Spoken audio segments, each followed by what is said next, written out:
ಗುಡಿಬಂಡೆ ಪಟ್ಟಣದ ಅಂಚೆ ಕಚೇರಿಯಲ್ಲಿ ಅಂಚೆ ಇಲಾಖೆಯಿಂದ ಹಮ್ಮಿಕೊಂಡಿದ್ದ 2 ದಿನಗಳ ವಿಶೇಷ ಆಧಾರ್ ಕ್ಯಾಂಪ್ನಲ್ಲಿ ಇಲಾಖೆಯ ಅನುಭವಿ ಸಿಬ್ಬಂದಿಯೊಬ್ಬರನ್ನು ಕಂಪ್ಯೂಟರ್ ಮುಂದೆ ಕೂರಿಸಲಾಗಿತ್ತು.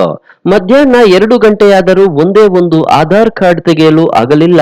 ಅಂಗನವಾಡಿ ಸಿಬ್ಬಂದಿಯ ಸೂಚನೆಯಂತೆ ನೂರಾರು ಪೋಷಕರು 1 ತಿಂಗಳ ಅಸುಳಿಯಿಂದ 5 ವರ್ಷಗಳವರೆಗಿನ ತಮ್ಮ ಮಕ್ಕಳ ಜೊತೆ ಮುಂಜಾನೆ 8 ಗಂಟೆಗೆ ಬಂದು ಸರತಿ ಸಾಲಿನಲ್ಲಿ ನಿಂತಿದ್ದರು.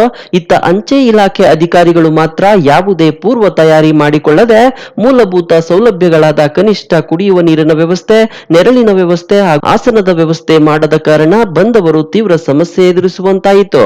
9 ಗಂಟೆಯಿಂದ ಮಾಡ್ಕೊಡ್ತೀವಿ ಅಂತಾನೆ ಇದ್ದಾರೆ, ಸರ್ವರ್ ಇಲ್ಲ ಅಂತ ಹೇಳ್ತಾರೆ. ನಾವು ಬಂದಿದ್ದೀವಿ ಸರ್, ಬೆಳಗ್ಗೆ ನಮ್ಮಮ್ಮ ಅಂದ್ರೆ ಒಂದು 80 ಜನ ನೋಡ್ತೀನಿ ಮೇಲೆ ಬಂದರು. ಮಕ್ಕಳನ್ನ ಹಾಕ್ತೀವಿ, ಕೆಲವು ಜನ ಚಿಕ್ಕ ಮಕ್ಕಳನ್ನ ಹಾಕ್ಕೊಂಡು ಬಂದವರು.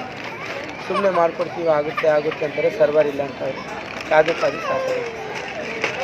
ತಾಲೂಕಿನ ಅಂಗನವಾಡಿ ಕೇಂದ್ರಗಳಲ್ಲಿ ಸರಿಸುಮಾರು 625 ಮಕ್ಕಳಿಗೆ ಆಧಾರ್ ಕಾರ್ಡ್ ಮಾಡಿಸಲು ಗುರುತಿಸಿದ್ದ ಸಿಡಿಪಿಒ ಇಲಾಖೆಯ ಅಧಿಕಾರಿಗಳು ತಮ್ಮ ವ್ಯಾಪ್ತಿಯ ಅಂಗನವಾಡಿ ಮೇಲ್ವಿಚಾರಕರು ಹಾಗೂ ಸಹಾಯಕರಿಗೆ ಕಡ್ಡಾಯವಾಗಿ ಕರೆದು ತರುವಂತೆ ಸೂಚನೆ ನೀಡಿದ್ದರು. ಅಧಿಕಾರಿಗಳ ಸೂಚನೆಯಂತೆ ಬಂದ ಸಿಬ್ಬಂದಿ ಹಾಗೂ ಪೋಷಕರು ಮಧ್ಯಾಹ್ನ 2 ಗಂಟೆಯಾದರೂ ಸರ್ವರ್ಗಾಗಿ ಕಾದು ಬಂದ ದಾರಿಗೆ ಸುಂಕವಿಲ್ಲ ಎಂಬಂತೆ ಇಡೀ ಶಾಪ ಹಾಕುತ್ತಾ ವಾಪಸ್ ತೆರಳುತ್ತಿದ್ದ ದೃಶ್ಯ ಕಂಡು ಬಂದಿತು. ಮಹೇಶ್, ಗುಡಿಬಂಡೆ, ರಾಯಲ್ಸ್ ಕನ್ನಡ.